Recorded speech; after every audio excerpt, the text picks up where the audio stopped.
Welcome to the High Quality Fun Podcast. On this episode, we talked to Tyler and Becca, who purchased an adventure van so they can travel and create memories with their 4 young kids. Ranging from ages 3 to 9, these kids have seen and done more in their lifetime than most adults as they ride around with their parents to bike, hike, boat, and ski.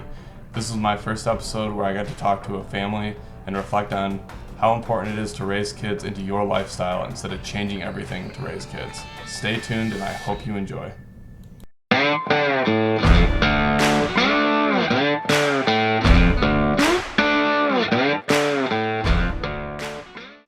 For sure. So we met in college at Weaver State. Tyler was on his last year, and I was finishing up my associates. And then we've been married for 12 years. We lived in Washington for a few years before we had kids, while he went to school to get his doctorate. He's a physical therapist. So, and Washington was a place where we gained a lot of these activities together. We started rock climbing, and we went mountain biking for the first time together. And we've always been active. Tyler's always been more hobby oriented than me. Yeah, I grew up going down to southern Utah, hiking, climbing, biking. My dad had a boat, so we went out boating all the time. So all outdoor activities we grew up doing. Yeah, so he had that background, and I was always athletic, but I did none of those things. So I had to learn all of those as an adult, which was a trial sometimes. But it was super fun, and we knew that we wanted to raise our kids adventurous and outdoorsy because that's where we thrived, and we wanted them to have that same experience. So yeah, we have 4 kids, ages 9, 7, 5, and 3. And they're just awesome. They're super fun. And we've been through so many experiences with them now to where they're actually the ages where, hey, they want to go skiing. They want to go hiking. They want to go biking. Like, they want to do it. It's not just us dragging them along as it kind of is when they're little. You have to introduce those things to them. So it's fun. It's a fun stage of life. Yeah, that's kind of why I wanted to have you guys on, is because we have a young family. We don't have 4. We have a 2.5-year-old and a 1-year-old, and I feel like we're in the thick of it. It's getting easier every day. You're nodding along. That makes me feel better, because Yes, hopefully it will get easier. Yeah. And before we had the kids, we did a lot of camping. We did this truck camping event where we literally lived out of our truck with this quick pop-up tent that we put our puppy around with us. And we went all over the United States, did that for a month straight, and it was awesome. that's cool. And yeah, now we have these 2 kids, and we bought a pop-up, and we're hoping that that's kind of a bigger tent that we can raise them in and get them used to a lot of this stuff. So yeah, when did you guys get the van to start doing this? And I guess, did the 9-year-old, was he already trained up in all these events and all these not events, all these sports by the time the 3-year-old came around? Yeah, so I'll talk to the activities and then hand the van stuff over to Tyler. But we've started each of our kids early. So around 3, 4, they've all started biking, without training wheels. Our second daughter was biking without training wheels at 2.5. So they've started really early. They all started skiing around the age of 3. Like I said, Tyler's dad has a boat, so we've always gone out in the boat. They've been on that boat since they were in diapers and they were newborns, and the life jacket squished them. They could barely breathe, and they hated every minute of those life jackets. But now they love it, and so yeah, they've just grown up. Yeah. Doing all of these things. Yeah, Simon, our 9-year-old, he's like, yeah, my favorite sports are wakeboarding and skiing. And, that's what he loves to do, and we're gonna try to keep on having him do that. Fostering that. Yeah, he's so good. He can probably beat me down the mountain. Yeah, that was actually funny. The other day we went skiing, and my dad. So I grew up skiing with my dad. I started when I was in 7th grade, and my dad was ski patroller, and so decent skier. And we skied down this hill on Saturday this last week, and Simon beat him down the mountain, you know, and my dad leaned to me. He's like, I think Simon's better than me. And I was like, I think kind of is, you know, and he's just like, oh crap, you know, and he's just taking off with it. So, and that's how the rest of the kids are. They're doing fantastic with the things we're having them do, and they're having fun doing it. So we're gonna keep them doing it.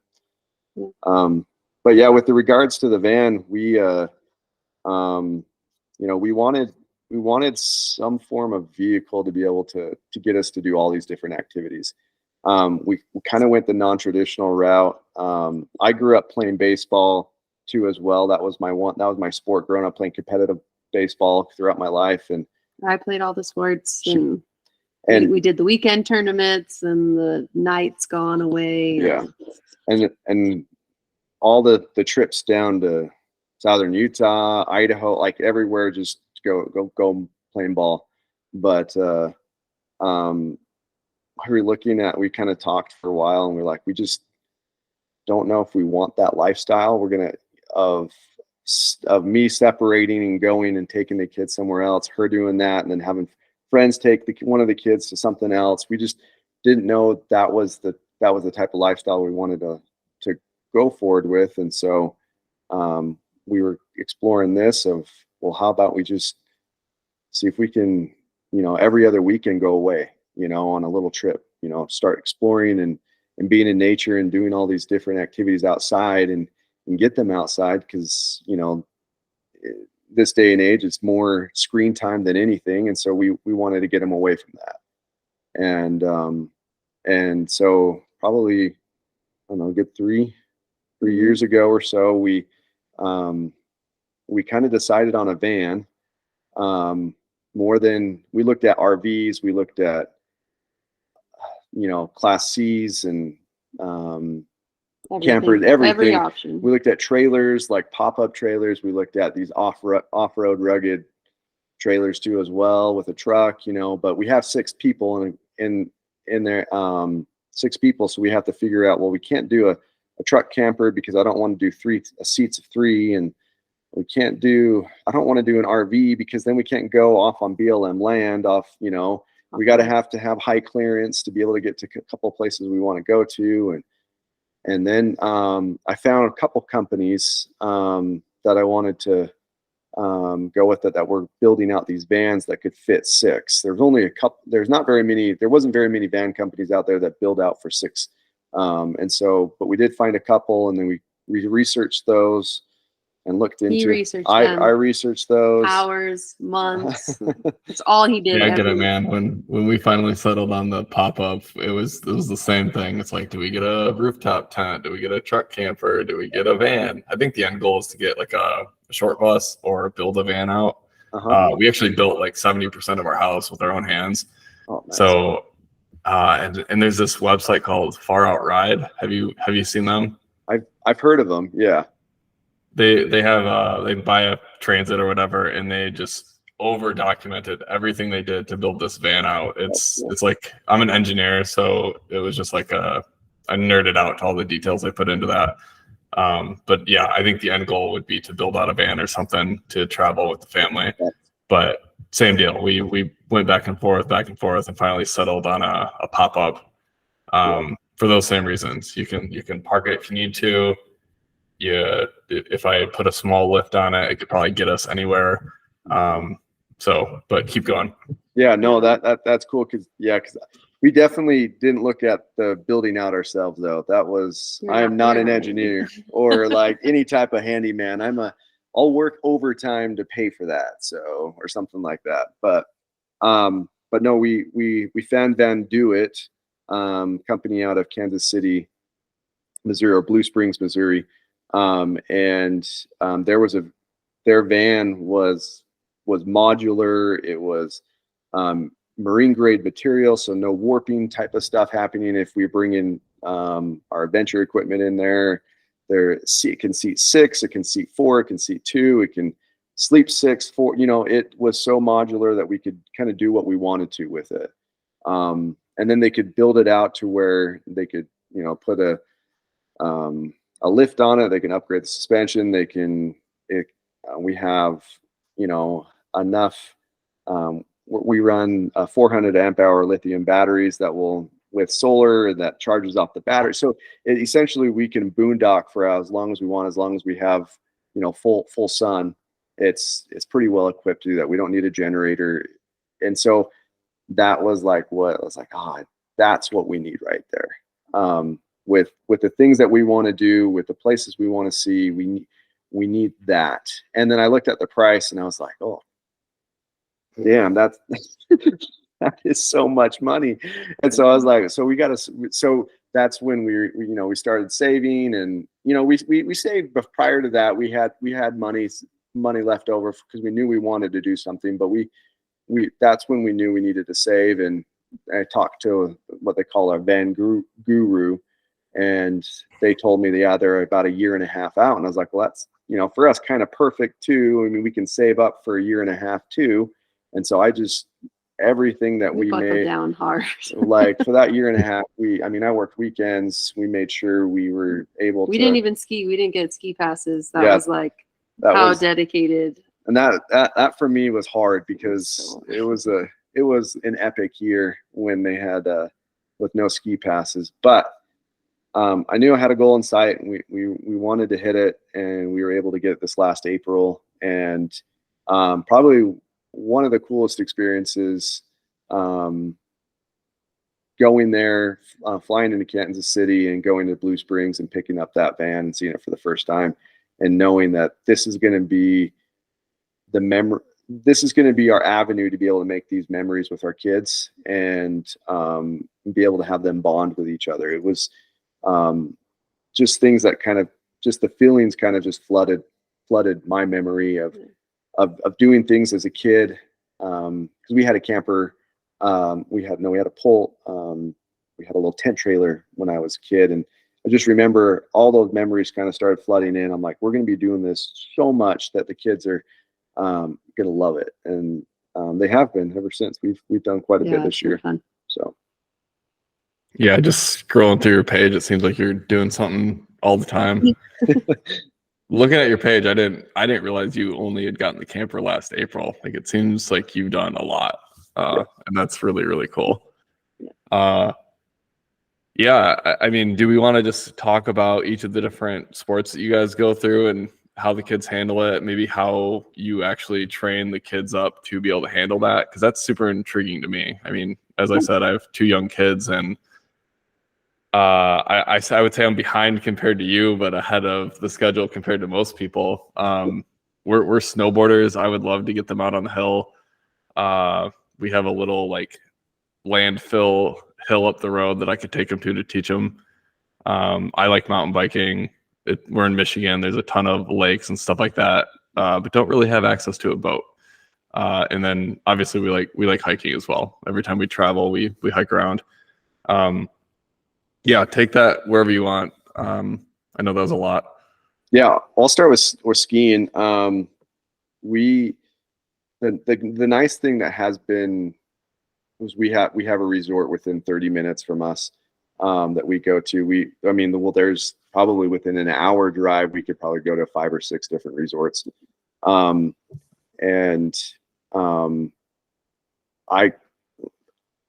knew that I wanted to be able to ski as long as I could, and with family too. And so that's when we started. We brought up Simon when he was first, when he was like 2, 3, but that didn't work out very well. And I said, we got to wait another year. He was not having it. I will say, with our oldest kid, to make you feel better about life, you're not behind. Our oldest kid really didn't start doing anything until he was like 4. Where everyone else was kind of early, but because he was the first kid, like, he didn't ride a bike till he was 4. Yeah. He was more. I think he set the precedence for the rest of the kids. Absolutely. And they saw what Big Brother was doing. Once he was doing it, then they were like, I got to do that. We got to do that. And they all kind of just followed suit and started earlier than him, because he started really skiing at 4, and then the rest of the kids started skiing between 2 and 3. And because they saw, and we would just every year I would I would essentially just take them on the bunny hill for the full year. And I put in hours. I mean, we'd go almost every weekend. And as just, soon as one kid would graduate from the bunny hill, we'd split, and I would take one and then, on the other lifts, and he takes a kid on the bunny hill. And yeah, we had grandpa too. Grandpa Yeah. skis. And so grandpa would come and help out too, and take the older ones or take the younger ones. So we could especially when I was pregnant or we had like a small baby, then a lot of times it would just be him and one kid. But yeah, we would just have to make sure, but we made sure we brought him up there during the wintertime. That was our winter activity. And then now it's like I said, I mean, we got our 5-year-old almost getting to the point where she can almost parallel ski certain spots and not have to snow plow. And now the 3-year-old can go up on the big lift and snow plow all the way down. So pizza all the way down. So it is fun watching them progress in the skiing side of things. That's been fun. So just a lot of work, a lot of consistency, and knowing that, hey, when they can ski, we can go hit the good stuff together as a family. And they're feeling that now too, where they're like, oh, let's go on the new lift, or let's go off the trails and go get the powder. And like, they're feeling that. So then it's like, okay, all that time that he spent on the bunny hill, all the energy that we've put in, it's like, it does pay off. It feels far away, but it pays off. And then the other cool thing is, like, I ski with my dad a ton, and I want that same thing for my kids. I want them to be able to feel comfortable. We're like, I want to go ski with dad, and that's been motivating for me to get them there so I can spend time with them. And hopefully 20 years, they still want to ski with dad. So that's my hope. Yeah, I love that. I like that you guys talked about dividing and conquering to do that. I think that's something that we struggle with, is because we always want to be right next to each other, but you really gotta just give one of the kids one-on-one time to figure out how to do whatever. But that's great. I want to like hit you guys up offline to talk about how you recycle gear in and out too, because I would have to imagine that can get pretty expensive if you're buying a new board or new skis every single year because they grow out of it. But maybe so many people have done it, there's just like a used market. Well, and at this point, we just save them for the next kid. So. Like we try to buy like neutral colors for like our skis and our boots and stuff, and just cycle through that and make sure you buy nice for it to last. So for biking is one good example, because bikes you can either buy really cheap bikes that don't really work very well and don't last, or you can buy really expensive bikes, and that goes with kids' bikes too as well. And so we found a company called Prevolo, and they're based out of California, and they specifically make mountain bikes for kids. And they do a 14-inch, a 16-inch, a 20-inch, and a 24-inch bike. And we've bought 3 bikes from them, and they're over, I think we spent almost $1,000 on each bike for these. But they have hydraulic disc brakes. They got a front fork. They got we got front forks on a 14 and a 16-inch bike, and is that a little overboard? It possibly could be a little overboard, but it's light enough for them to be able to go over the pump track a lot better, able to feel and they've lasted 3 kids. They've lasted, and they will last our 4th. And so yeah, we spent, like on that 20-inch bike, it was, I think, like $1,400, but it's going to last. And as long as we take care of it. We're not always repairing flats. And it's got tubeless tubeless tires like on them too. And so, but they just progress and go up with it. So, and that's how we try to do with all of our gear, with everything, is you buy nice, you invest in it once, and then hopefully it should last and you don't have to do it again. And if we would have bought like a really crappy bike that weighs 10 more pounds, they're gonna hate it. But if you buy a nicer bike and buy the nicer equipment to make them feel safe, like we have pads for them too. When we go downhill, we got full face helmets. Like they fall down, go over their handlebars, and then they'll get back up and get on the bike again. They may cry for, And we have lots of good mountain biking stories yeah. with our kids. I mean, they've all started young and they all have crashed hard. It was a learning experience. Yeah. With Jane, with our second oldest. This was kind of as we're getting into the mountain biking scene. We went to this bike park place, and she was our daredevil. She wanted to go over these big old rollers, and and it was on a bike that was not good. She was wearing like the pedal brakes. And she had just a regular helmet on, but she went over the handlebars and just road rash all over her face. And I was like, all right, if we're going to do this, we got to invest in better equipment and better stuff. So that's when we just started like, this is what we're doing. Full face helmets, full face, elbow pads, everybody. knee pads, yep. gloves, everything. Yep. So, that's kind of how we're doing all of our gear, and it's the same with our ski, everything. So. That's great. And you guys are in Utah, so there's just like everything. I've already had 3 guests on this podcast. I think you guys are episode 15, and 3 of them have been people based in Utah. I did not know so much about that state until talking to some people. I'm a little jealous of you guys. Michigan's great. We got a lot of waters, but we have no elevation. Yeah. Unless you drive real far north. But yeah, that's great. We got one of I was saying it before this episode, we got one of those like pedalless balance bikes. Mm-hmm. And I think for our oldest she's ready for it, but we just need to get her outside in the summer to start getting her to ride that thing. Is your 3-year-old actually able to get out on the trails right now?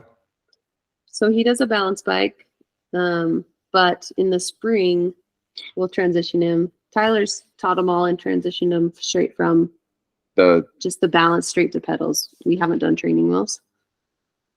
And that seems to work a lot better. So he can go along the pump. Like, so we have pump tracks around here that they go on, and he can run and let go of his feet and balance and just kind of glide for a while. And so that's kind of where we know, like, all right, he's got that down. Let's transition him to pedals. And so we're going to try that this coming spring and see how he fares with it. And then it's hard though, because that's the other challenges. I mean, then we got our 9-year-old and even 7-year-old who wants to go on the trails.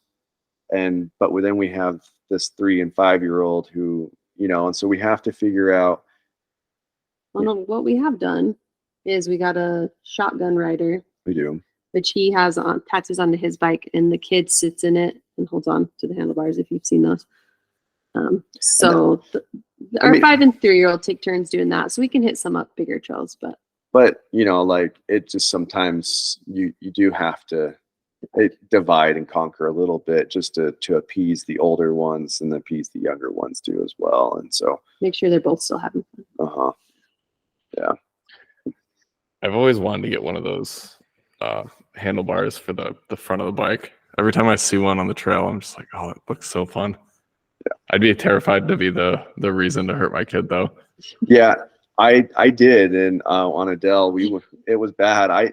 Not bad, but it made me realize, okay, let's be gentle, how to ride with her on there. Cause she was holding on, and I went over a bump, and I came down harder than what I anticipated. And she smacked her face into the bar, and then it bit her lip, and just this big old bleeding everywhere on her mouth. And that's when we're like, all right, we'll full face the helmet too while she's even on the macro. even while she's sitting front. And so, and then I'm like, okay, I still have to ride gentle. I'm not, more gentle than, and I thought I was riding gentle. I just wasn't. So, but yeah. You get used to it. So, but you were excited. She loved it though. That's been the other hard thing though, is Jane and Simon didn't have this shotgun seat where they hold on the handlebars. And so they progressed a lot quicker. Adele has Adele has got used to sitting with daddy, and she gets the thrill she without gets- having to work. yeah. And So she's she's like, I want to be with dad, you know. And I I'm don't like, wanna no, ride. you gotta pedal. You gotta learn how to pedal. We can't do this, you know. And it's the whole back and forth of, you know, we make them happy, but at the same time we have to make them work too. But That's how they progress. That's great. And then yeah, so how are they doing with wakeboarding? That's gotta be the easiest one, because you can just set the youngest ones in the boat. You don't have to like Mhm. it's one speed at all times. Yeah, so boating is probably my favorite activity, and it's not even one that I grew up doing, but I've just really fallen in love with it. And when all our kids were little, it was like they never even wanted to jump off the boat. There was just a fear still there of fishes or whatever they thought was in the lake. So once they got over that fear, then they'd jump out and swim, and then we'd progress to getting them on the tube, which they all loved. But then it's like, okay, we have to progress more to further things. And so this last year was the progression of getting the wakeboard. And so we got a kids wakeboard, and they were excited, but still, like, it's still scary. Like, it's a new thing. You're far away from the boat. Like, you know, you're strapped in, you're all by yourself. You're not on a tube, like with other kids or an adult, you're all by yourself. But the first night, they loved it. They fell absolutely love our 9 and 7-year-old. And so they got hooked, and it turned into, like, it used to be, oh, mom and dad are going to surf, or we'll wakeboard, and then tell us when you guys want to jump in the water and we'll do it. And now as soon as we get in the boat, they're like, I'm first, my turn. Like, I get to go. And we're like, oh, wow, we're fighting you for who gets to go first now. So it's a fun, different side to it. And, you know, it becoming a parent, you know, it changes with seeing your kids excel at certain activities and being able to see them excel at this. I'm like, my bucket's full. Like, if I see them do that, I don't need to surf. I'm good as long as I know that they're having fun and they're making progress doing it. Like yes, I love wake foiling and doing that. But if I were just to go out and watch them and see them do it, I'm good. I'm fine with going out on the lake and just enjoying time out with them. And so that really changed because they weren't like that for no, I mean, we'd bribe them to get out on the surfboard. Yeah, we'd have them surf with us, and we'd like, I'll give you a quarter. Yeah. I'll give you a treat. Go on the surfboard with dad. Yeah. And then like that. We still have to bribe our 5-year-old. She's still timid. She's a little more fearful. But you know, it'll come, and when it does, then we're not gonna. It's like a flip of a switch, almost. Like, one year they're timid and totally shy, but you have to keep trying, because there's going to be that one time where they try it and then they're hooked. That's great. I remember growing up with family members who had boats, and we didn't get to go out on them very often, but yeah, I just remember it being the greatest thing in the world. You know, fighting over the tubes, trying out the skis and whatnot. It's been a few years since I've actually been out on a wakeboard. You guys are making me jealous. Yeah. It's different once you get older. That wakeboarding, it hits your body a little different. Yeah. Oh yeah. I had to do it though, like, because I haven't done it a long time, because I know when you catch that back edge, like, you slap your back and your head and you have a headache, and I was like, I got to do it though. I got to show them that it's fun, and so I went out and did it, and luckily I didn't hurt myself this last year or get a big huge headache, and so I was like, I want to do that. I was like, all right, let's do this, bud. Like, go send it, you know, and so it. Showing them too that you as the parent can still do stuff, and that you have fun, gives them the motivation to, like, oh yeah, I want to try that. That looks like fun. Yeah. Well, cool. Let's switch back to the van a little bit. I know that you guys got the van so you can do all the BLM properties or locations and everything.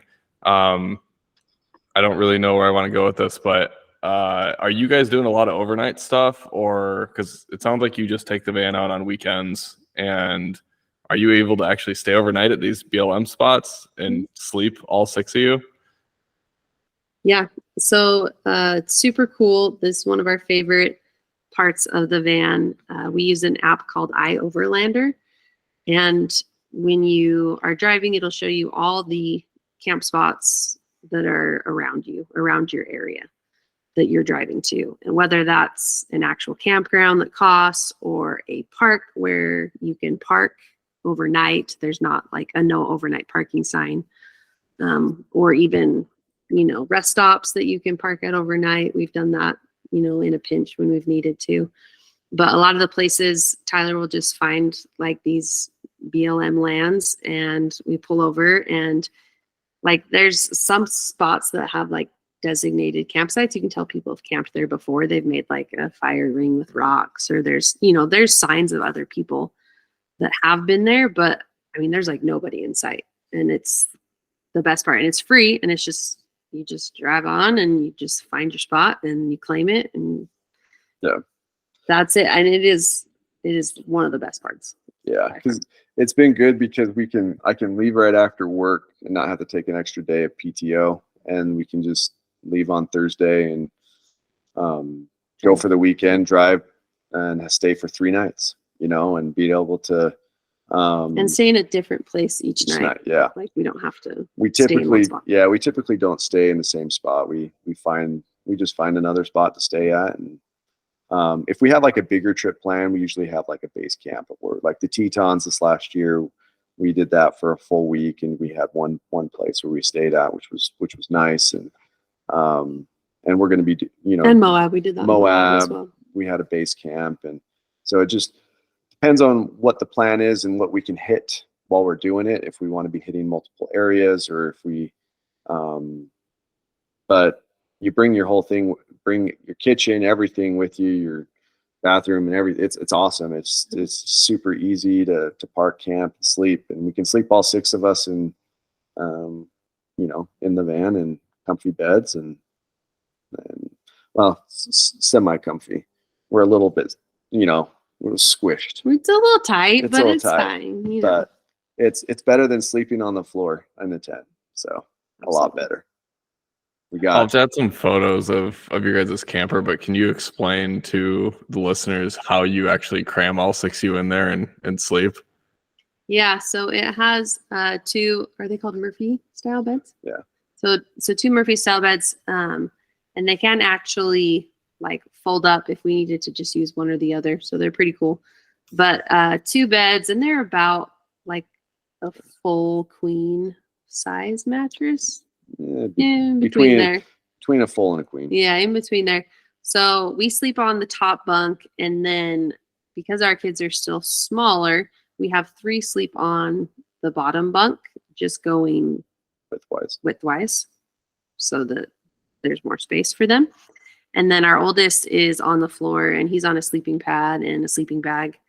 And he actually likes it because no one's stealing his blanket or kicking him. So he prefers to sleep down there because we kind of give him the option. He's like, I want to be down there. I don't want to be with the other kids. So yeah. And eventually, when they're too big to do 3-on-1, we'll upgrade the sleeping situation. So. Yeah, we'll kind of figure it out. We either will have to rearrange underneath one of the beds and maybe fit 2 more underneath there on the ground because it has the layer, or we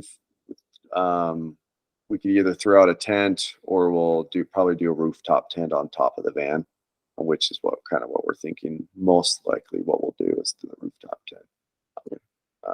Come when they can't stay in fully in the van. So I like that. I feel like we covered a lot of stuff that I wanted to talk about. I figured at this point we could just probably go back and forth and tell some high quality fun stories about the good and the bad of some of your adventures. I guess I can go ahead and start because I just want to chime in as well. Before we had kids, we did this month-long camping trip, and it was truck camping, and it was all BLM land. I think we used a site called freecampsites.net or something like that.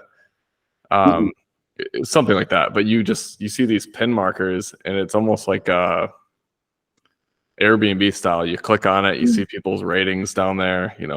This campsite was fine. This was literally the side of the road, just a spot to sleep. And it was so cool having the truck with that because we could get anywhere. And the campsites that we stumbled upon were just completely unreal. So yeah, I love that you guys have this van that can have no hookup, live off the grid for how many days do you think you could live out of that thing? We could probably, if we were staying put, not moving anywhere with full sun, it'd probably be about 4 or 5 days before, because you can drive and it'll charge up the batteries again. And so if we're driving to multiple places, that's another reason why we like to drive multiple places. If we're driving, then charges up the battery back to full capacity. And so then we have the ability to use the AC if we need to, because that's also the other nice thing is we have a high efficiency AC where it's a direct current AC where I think off our battery can run like 9 or 10 hours. And so we've used that down in the desert. It's been awesome. So and then we just drive somewhere else and it charges it back up and we're good, and that's typically, but yeah. Water is probably your limiting factor, right? What was that? Water is probably your limiting factor. Yeah. Waters are limited because we have 2 jerry cans, 2 6-gallon jerry cans. And so we have to kind of, if we know we're going somewhere that, hey, that's water, we're going to hurry and fill up whatever we have. But the nice thing is with these jerry cans, if we're just driving, we have to fill up gas or whatever, we can just go inside and the gas station, fill them up in the gas station and come back in, So it's a really easy system to use. And so, but yeah, showering will use a ton of the water. That's and the so, biggest water source. yeah, so we try to wash our hair and spit bath it. And sometimes Maybe white bath. Yeah. Just be quick. Yeah. Be very, very quick. All kids at the same time. Yeah. Close them down. I was always a big fan of the baby white bath. I'd still tend to do that when we go on trips. Yep. Speaking of showers, this is a pretty funny story you guys might get a kick out of.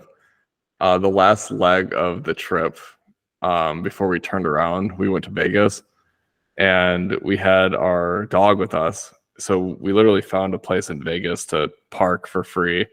We'd go back to the truck, have a couple drinks, let our dog walk around the parking lot, put the dog back in the truck and in the kennel that we had set up for him, and then we go walk the strip.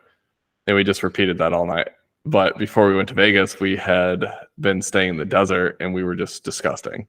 And we didn't have a shower system. All we had was like a dishwasher detergent jug full of water. And we just found some back road to shower, shower under that thing before we got to the city so we could clean up and look decent to the city folk.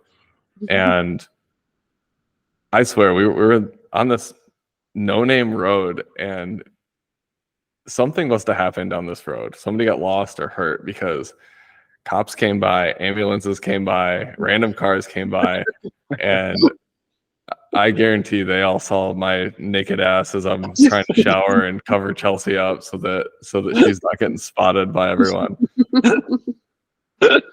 Oh, that's awesome. That's a memory right there. I like it. Oh yeah.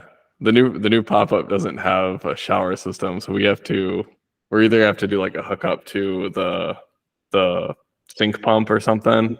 Just stick that on the outside. But that's something we got to figure out. Yeah, tell us some stories. I'm sure you got some good ones of fussy kids and times gone wrong. So many. I mean, I can honestly say that I have held every single child while they have gone to the bathroom on a hike, like full on. I don't know what it is about our children. They have to go to the bathroom in the middle of a hike.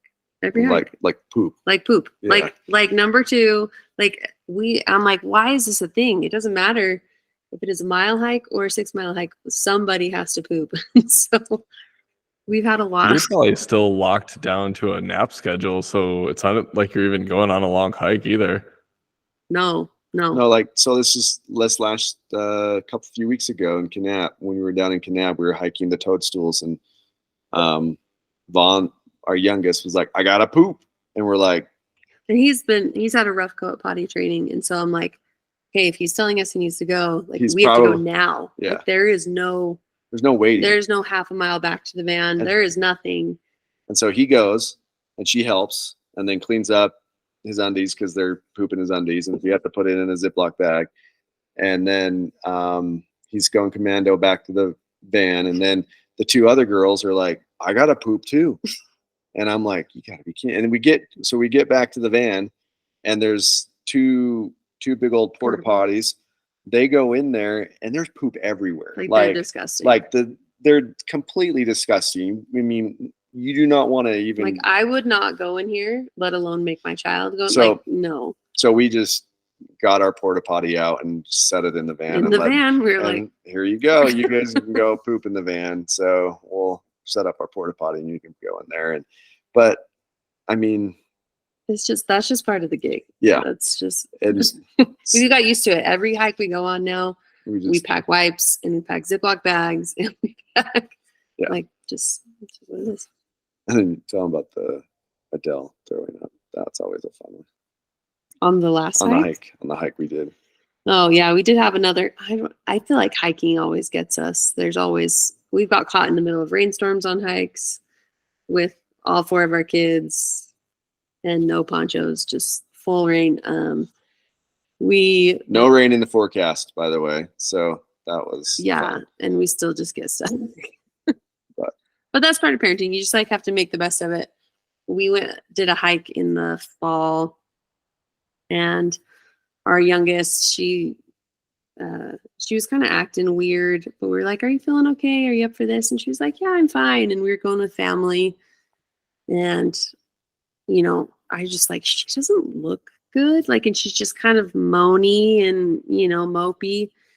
And we got 1/4 of a mile into this Yep. 4-mile hike, maybe. And she just puked all over the trail. All over the trail, and so I'm like, all right, I'm gonna take her back to the van, and she's like, I have to carry her all the way down, and she's not walking, and Yeah. having fun. So Becca's with the other. So then I finished the hike with our other 3. And this was another experience where our son was having a hard time. He's had a really hard time with potty training. And he was just like having diarrhea, like No. farting. Every time he'd fart, it would just like come So out. we went through luckily we had diapers. Luckily, So I had diapers at this point, but I went through 3 diapers in like a hour and a in half. an hour and a half hike. And you just hear it. And then I just be like, okay, I have to change him. And I'm changing him on the side of trails. Like he's laying on my sweatshirt. People are walking past. I'm like, no big deal. It's fine. And he went through the last one, Mhm. and And we then still had like a 1/4 mile then it was left, and he was commando. Going back to the van. And I was very nervous, and I had him on my shoulders, and I was just Give me a diaper. looking at like running to the van. No one stopped me. We are running. So help me if this kid farts on me, and it gets everywhere. We made it. We made it to the van, put him in diaper. Yeah. All is well. But that whole night was That's fun. epic. Was the hike worth it? Or was that one of those times where it was like, we should just stayed back? Yeah.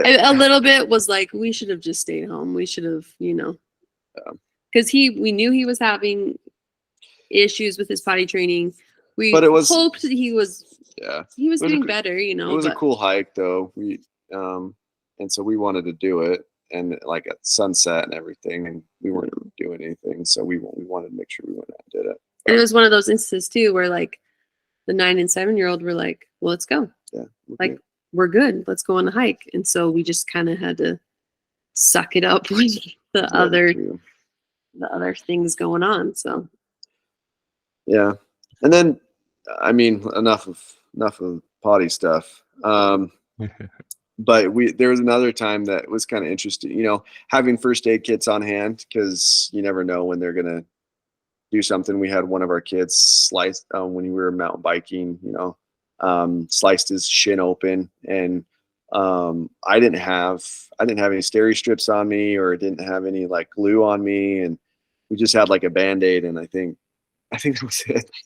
We luckily were close to like the national park station, and they had some stuff for us to use. But Well, and we biked there, but then you had to bike back and get the van, and it made the whole route.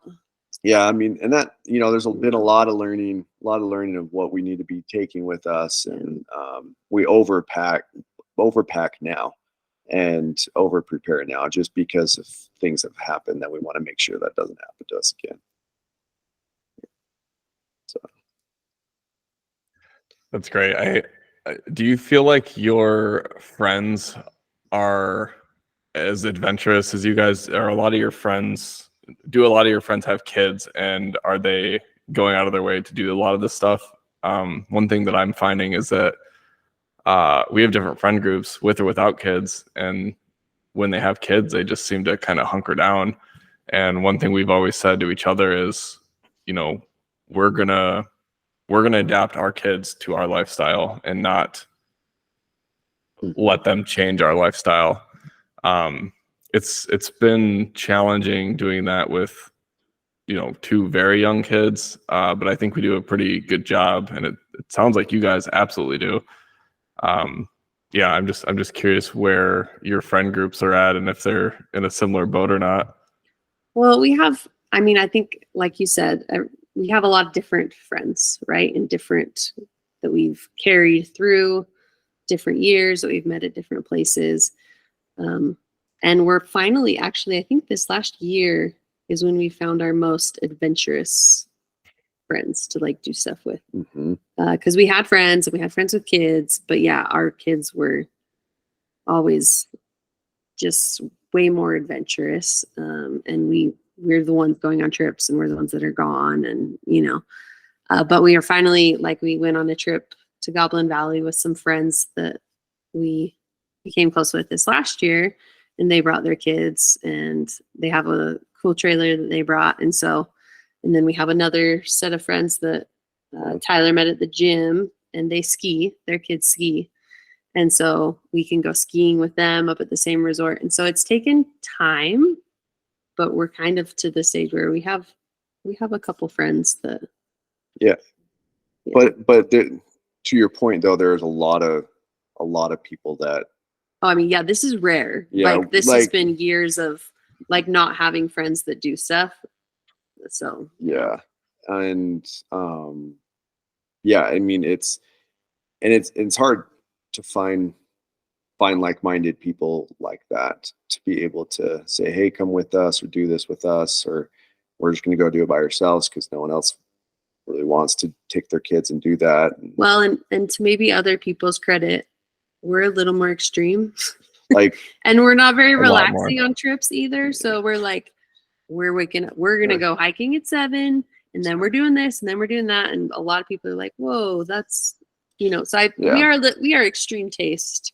Well, it's like, yeah, like we did a hike to Delicate Arch in Utah, you know, at dusk, to where we wanted to see the moonlight at Delicate Arch with all of our kids, you know, in the dark with headlamps on and everything. Like, and kid-friendly hike. When we see kid-friendly hikes, we're like, well, like, any hike is really kid-friendly to a point, you know, and as long as, you know, you give it a go and see how it goes, and then come back, you know, and you can always turn around. Yeah, always turn around. And so, and if you have to scramble up, then they get a scramble now. So, you know, like there's always positives, I think, to that, to being able to be a little bit harder of a hike. And then they can hike 7-8 miles. You know, our kids are, you know, our 9 and 7 and 5-year-old have hiked. This last Kanab trip, we did a 6.5 mile hike, and our 5-year-old hiked the whole thing, walked the whole way, you know, and It's because she's been doing hiking before with us. She knows that that's the drill, and sometimes she goes on the shoulders and sometimes she doesn't, but Kids are way more capable than yeah. we give them credit for. And Yep. I think that's what we want to show parents, is that not only do your activities not have to end, but your kids are so capable of joining you with your activities. You just have to be brave enough to do it. Yeah. And then I guess the last thing is, you guys have 4 kids. It's probably impossible to find a babysitter for 4 kids. So you either just sit at home and you don't do it, or you give it a try and see how it goes. Yep. No, yeah, impossible. And we just don't want to put our money towards that too. The only babysitters we employ are our parents. Yeah. For the most part. For the most part, yeah. And I mean, they watch them here and there, so which has been nice. But yeah, we try to do things together as a family, because really, like, that's the whole point of the van, was getting the van to spend time with her. You know, I look back at these trips that we all take. You know, what's my favorite trip? What's the trip that I really remember? And it's all of them. Like, I don't. It's being able to build these relationships with these kids, because you know what, you get them for 18 years, you know, at the least, and then they're gone. And hopefully you built something with them during those 18 years that they come back. And if they don't, you know, then I hope they do. And that's what I want to hold on to, is these 18 years that I build with my kids, so that they do come back and they do want to spend time with dad and mom again. Because that's what life's about, is family. And that's what the van's there for us to do, is to provide us those experiences. I feel that real hard. I think that's honestly a very good spot to end this. Why don't you guys give the audience a plug of your social account, anything that you want, any last words, and then we can tie this up. For sure. Yeah, we started the Instagram account, and we're actually venturing out onto YouTube as well. So we're going to be sharing more in-depth footage of how we actually pack our van, how we actually do all of the van stuff, a full day in the life, more than just snippets that you can have at Instagram. But yeah, you can find us at Instagram at advanture46. So with that van in there in the middle. But yeah, it's super fun. We share tips for parents for hiking, mountain biking, skiing, boating, all the activities, as well as we just want to motivate parents and families to get outside, because that's really where we have found the most peace and the most bonding with our kids. We're better parents outside. So much better as a parent outside than I am. Everything's just better, and time moves slower, and the memories we've created outside and doing these things together are the things that we're going to hold on to the most. And so we just want to encourage other parents and families to be able to have that same experience. Well, you guys have definitely motivated me. We already have a bunch of trips planned for this coming year to go camping with our pop-up, and awesome. Sweet. Yeah. We need to continue doing that and try to introduce them to some of these sports that you guys are doing and other parents are doing. But yeah, thank you so much for coming on. This was fun. It was really exciting to meet you guys and actually hear about your story. I hope you guys enjoyed yourself. No, this has been great. Thank you so much, Tyler. Seriously, for doing thank you. Thank you for listening to the High Quality Fun podcast. If you guys enjoyed this show, please give us a follow. And if you have a good story or just want to say hi, feel free to reach out to us on Instagram or YouTube. Thanks for listening.